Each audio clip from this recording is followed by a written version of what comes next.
let's talk about the radio documentaries you made for the CBC. Two of your programs, The Idea of North and The Latecomers, are both about the idea of solitude as it affects people living in northern Canada.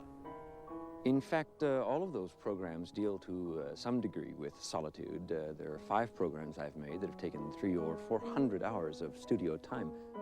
Number 1 was, as you mentioned, The Idea of North. 2 was Latecomers. 3 was Stokowski. 4 is one we're just mixing now on Casals, A Portrait for Radio. I'm doing one next year on Schoenberg, and there's one that's laying around now for a year and a half.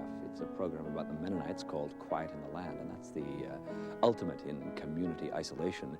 So next, I want to do a comedy about an isolated man because I'm sick and tired of all these profound statements. Well, radio itself is a solitary experience.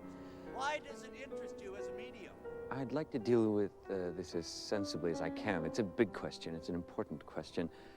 I don't know what the effective ratio would be, but I've always had a sort of intuition that for every hour you spend with other human beings, you need X number of hours alone. Now, what that X represents, I don't really know, whether it be 2 7/8 or 7 2/8, but it's a substantial ratio. Radio's something that's always been very close to me ever since I was a child, something I listen to virtually non-stop. I mean, it's wallpaper for me. I sleep with the radio on. In fact, now I'm incapable of sleeping without the radio on ever since I gave up Nembutal. Does it affect your dreams?